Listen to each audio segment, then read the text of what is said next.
night's game more about Rodgers versus Brady or Rodgers versus Belichick? Rodgers versus Belichick. Going in, everyone wants to see the matchup, but we know what it is, really.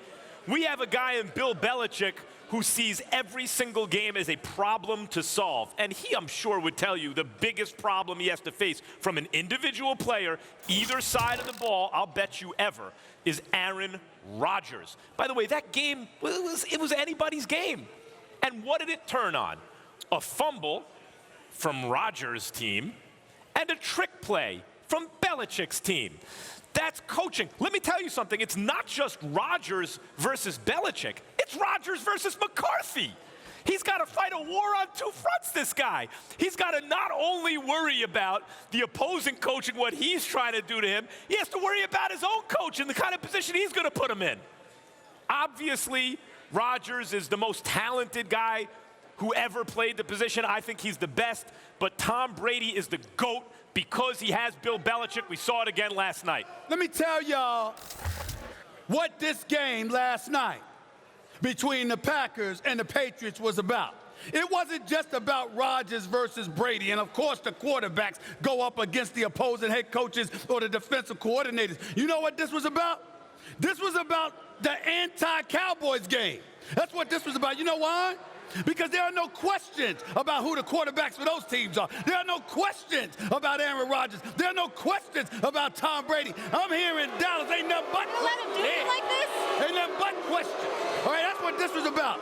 This was about a game where you know who the damn quarterbacks are, and you had something to look forward to because you wanted to see Aaron Rodgers. You wanted to see Tom Brady. Hey, you just answer the question. Answer the question, Molly. Answer the question. I did answer the question, okay? I'm saying to you, that's what this game was. It more about Rodgers versus Brady or Brady versus Belichick? It was about Rodgers versus Brady. Why? Because those were the two box office attractions that everybody wanted to see.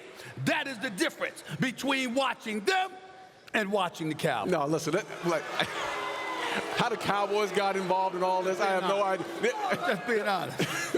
You got to go that way, They're right? the country back for everything. That's how I feel. Do you know me to feel any other way? No, you're the same person. Okay. You know who the black hat is running around this franchise? Look who brought the black hat. Yeah. Anywho, can I answer the question? Yeah. Go ahead. This is about Rodgers versus Belichick. Because the matchup is never going to be between Rodgers and Brady head-to-head. It's not happening. It's head-to-head. Who's going to make the adjustments? Who's going to see the adjustments? And it's about Belichick. And listen, you got to give so much credit to the Patriots organization. Because like you said, Max, this is a toe-to-toe matchup early in this game. And it took the fumble, and it took a trick play by the Patriots to get back in the game and then move forward. But if it was, I look at this as Belichick being able to make the right adjustments, able to get in the right schemes to face Rodgers. Because this, like Max said, this is the best player that in the league that he's going against, and it was tough. Who threw the prettiest pass for the Patriots all day? I mean, they had a wide out, throw the nice pass. We talk about this all the time. Great coach, great quarterback, you're never out of it. So you look at Seattle's having a better year than you thought. Pittsburgh's in it. I wrote them off early. All those kinds of teams are going to be a great coach, great quarterback. The best combination of that ever we're seeing in New England. There's a great team. The Packers only have one side of that equation. They have the quarterback. But Stephen A's right. Y'all don't have either. I mean, you don't have the coach, and we don't know about the quarterback. Let me say this, in all seriousness. In all seriousness, I'm going to say this to you.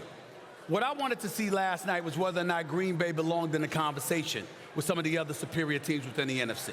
I'm looking at the Rams. I'm looking at the Saints. I'm looking at Atlanta coming on strong. We see what Carolina is doing. The Chicago Bears can't be ignored. They're still relevant. Minnesota cannot be. They're still around there in first place. They can't be ignored. And, of course, you got the Philadelphia Eagles and the Washington Redskins ahead of the Dallas Cowboys in the NFC East. And so when you've got all of that going on, what you're asking yourself is, that bad man that is Aaron Rodgers, is he going to be able to carry Green Bay's defense, Green Bay's personnel against superior competition in a fashion that will get them back to the playoffs? The answer last night was no. No, he did it.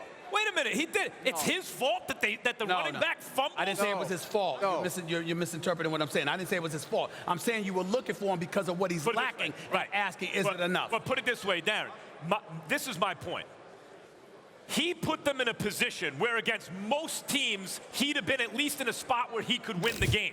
Against the Patriots, if you fumble and a trick play results in a score, you ain't going to beat the Patriots. But in the fourth quarter, to start the fourth quarter, that game was tied. Well, listen, I think that's what we see in Aaron Rodgers week in and week out. He's going to carry, he has to carry, just to your point, personnel-wise, he has to carry this team week in and week out.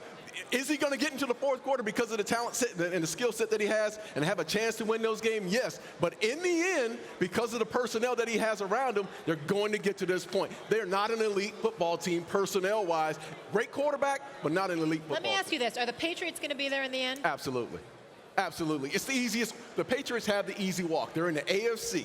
They're going to dominate the AFC East for sure, and they'll be in the AFC Championship game, and they'll probably be playing your Pittsburgh Steelers all over again. I'm just saying. Kansas City?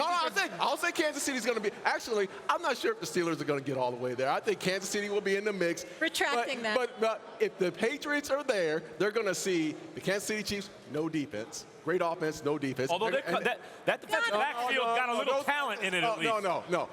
They're going to be the same. They're the Achilles heel for the Kansas City Chiefs is that secondary, who the Patriots will abuse, and it'll be the Steelers again. San Diego. And they'll slap the Steelers in the mouth all over again. San Diego. San Diego's got a shot.